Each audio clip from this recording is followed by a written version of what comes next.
We got some breaking news coming out of New England, and that's how we start NFL Live. The Patriots will be releasing wide receiver Stefon Diggs next week when the new year begins. The four-time Pro Bowler played one season with the Patriots on that Super Bowl team where he had 85 catches, over 1,000 yards receiving. And you see Mike Reese tweeting out Diggs thanking the Patriots. A source saying the Patriots have informed him he will be released at the start of the new league year. Ties to finances as the cap charge was spiking from $10.5 million to $26.5 million. And that's how we start NFL Live. Kevin Negandhi here alongside Louis Riddick, Booger, McFarland, and Chase Daniel here for the next hour and about 10 minutes. Chase, your first reaction to this news? Well, not really a surprise, in my opinion. The writing was a little bit on the wall during that playoff run for the Patriots on the way to the Super Bowl. Only 14 catches for 110 yards in 4 playoff games. That's not a true number one receiver. Drake May, when he needed to play, he was looking elsewhere. Look, I do think Diggs has some more tread on those tires, but it's going to be his 4th team in 4 years. And the Patriots now desperately need a true number one receiver. That was the one thing through Drake May's almost MVP season. I thought he did a really good job, but at times when they're playing press man-to-man across the board, he needed a play to be had, and it's not there. And then literally the first reaction I thought was like, hello, Alec Pierce. Hello, A.J. Brown. One of these guys, come on down. I think when you add in the fact that he averaged 11 yards a catch, you add in the fact that some of the issues that popped up off the field where the Patriots supported him clearly, and the fact that, as Chase said, that they're looking for a true number one wide receiver, and Stefon Diggs is not that anymore. I think he was a person who was a piece in a time of need, but as far as going forward, for a team that I thought was a year early, they need a true number one receiver, somebody that can take that side of the field where Drake May knows he can throw the football to that side of the field and that guy can make a play. Stefon Diggs had kind of gone from that to more of an inside slot receiver. And I think if you're New England, if you're Mike Vrabel, you're looking for somebody that can help Drake May ascend, not somebody that Drake May has to carry. And I think at this point in his career, Drake May was starting to have to carry Stefon Diggs instead of somebody that can put Drake May in a position where he can just throw it up and he can make a play, Lewis. Yeah, look, I think it was never more evident than in the Super Bowl. When you're up there in the booth and you're calling the game and you're looking down at it, you're going, where is Stefon Diggs? Why is he just totally being blanked out of this football game? And look, if your cap number is about to balloon to $26 million and you're going to turn 33 in the middle of the season, in the 26th season, those numbers just don't add up. They just don't. And look, I think, everyone has said it, and it's pretty obvious. They need a true X. They need a true Z. They need a true number one that can either draw coverage or when it's one-on-one coverage, it's an automatic, I'm going to him. I'm going to him because he's going to win. There's some guys out there that fit that profile. Some of them will be expensive. Some of them may come in the draft. But I think right now, when you're always trying to maximize return on investment when it comes to player acquisition, Stefon just now, the return on the investment on the cap dollars that it was going to take, it just doesn't match up anymore. That's just business in the NFL. And they're going to move on and get someone else. All right, getting someone else now. Let's take a look now. Before this move, they were $39 million under the cap. That's top 10 here, Chase. And now you have some more space, flexibility. You also have 11 picks in the upcoming draft, but your first pick is pick 31. Do you find that answer at wide receiver in the draft, Chase, or are you starting to pick up the phone and start talking to other teams and start inquiring about A.J. Brown? Yeah, I mean, I think exactly what you said and what Lewis was like, hey, they have to get a true boundary X receiver who can do it all. And like I mentioned earlier, it's Alec Pierce, it's A.J. Brown, and then fill in the needs throughout free agency, but also look at the draft. I think it's a deep receiver class draft. I don't think you have to draft a guy in the first round, in the second round. You can find value in the third and fourth round, but you do have to have a playmaker for Drake May to go out there and actually throw the football to. And those money downs, like Lewis and Booger both said, third down, red zone, who can do that? To me, I love the fit of A.J. Brown there. I think Mike Vrabel understands A.J. Brown. I think Mike Vrabel can get the best out of A.J. Brown. And I think Drake May and A.J. Brown, or is that an Alec Pierce who stretches the field?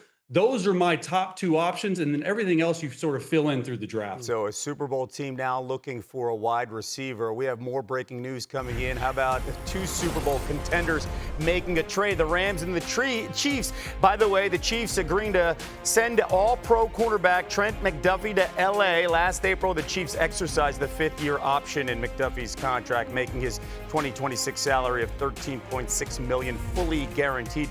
Here are the details according to Adam Schefter. The Rams receiving McDuffie, who's just 25. The Chiefs receiving a first-round pick at number 29, a fifth, a sixth in 2026, plus a third-round pick in 2027. I mentioned McDuffie again, a do-it-all corner who's only 25 years young.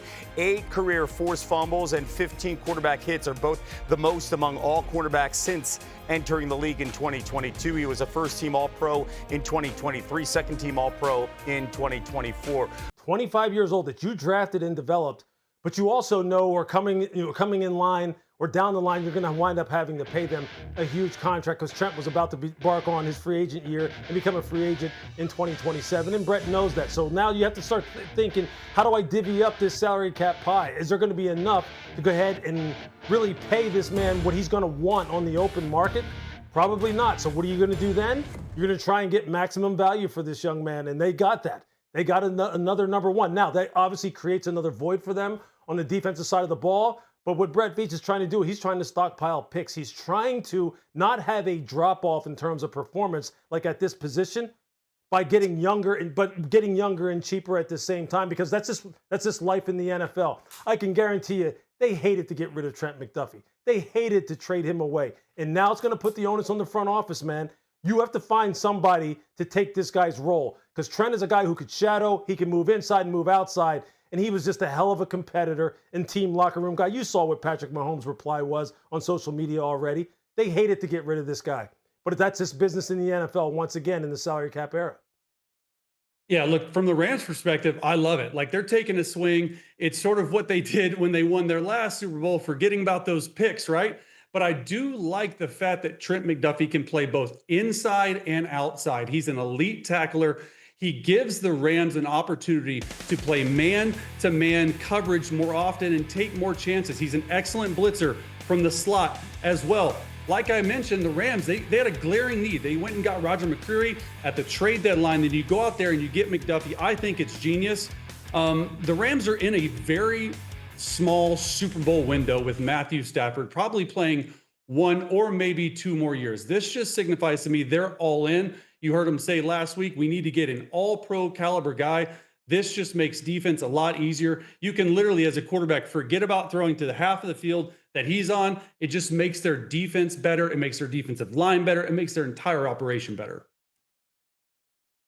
Yeah, I think it was a combination of things. What was the weakest part of the Rams team last year? A team that had Super Bowl aspirations. It was their secondary. So now you go out and you get, if not the top young corner in football, one of the top 3 young corners in football.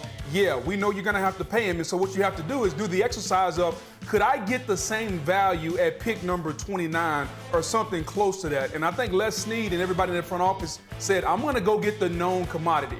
It seems to me that's what they do in LA. They don't worry about the picks and go for something that we think we know. They go for the for sure and what we do know. That's why Les Snead has always traded those picks, because he's going for what he already knows. He's going for an all-pro in Trent McDuffie. They turn a position of weakness into a position of strength. And then on the other side, it's clear to me, Kansas City does not value cornerbacks. Think about Marcus Peters, L'Jarius Sneed, now Trent McDuffie. They groom them, they raise them, but they're not going to pay them. So let that be a message to all the corners that have come through KC. Hey, you can go there and play and get started, but you're probably going to get paid elsewhere. So I think this worked out well for both teams because of what both teams are trying to do. One team wanted to get stronger. Another team just doesn't value the position enough to pay them top of the dollar. That comes down to scouting and trusting what you're going to do on that rookie contract if you're going to make that pick in the first round with a quarterback. Now, we weren't the only ones shocked by the trade. Chiefs quarterback Patrick Mahomes posting his thoughts on X following the news, tweeting, "Damn, well, short and sweet." Chase, what do you make of the reaction? Score some more points, I know that. From the 3-time Super Bowl winner, Chase, your thoughts? Well, you better score some more points. Exactly, Booger. That's what I thought. And look, a franchise quarterback, best in the world, in my opinion. You never like to lose great players. And when you lose great players, it makes it more difficult. But in Brett Veach, we trust. I know people in that building really well. They draft and develop younger players better than anyone, probably in the last decade. Brett Veach is a genius. I trust in him. It's always hard to lose a 25-year-old cornerback, but they followed a very similar plan to Tyreek Hill when they traded him away in 2022. They went out, they stockpiled picks, and what happened? They got back to the Super Bowl. This is a roster, you guys know, that needs to be retooled at multiple positions, specifically defensively with Spags running the defensive coordinator position, and that defense, you said it, Booger, corner for them does not matter. They play this too high shell look where it's a read technique. They can play draft picks. They can play undrafted guys. Corner is not that important to the Kansas City Chiefs, and they showed us here today that it's not. Yeah, look, I don't know if it's not important to them. I will say this. They do have a track record, though, of being able to find younger guys, and they have great coaches. Look, between Spags and guys like David Merritt, I mean, these guys are superstars now. They have really taken some younger players that a lot of people could not have gotten the mileage out of them that they've gotten out of them.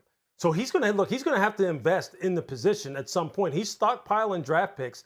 He's not going to go out and sign some big name free agent to replace Trent McDuffie, obviously. Otherwise, he would have just signed Trent McDuffie. But they will find some people to draft and develop. They're going to have to make the position a priority.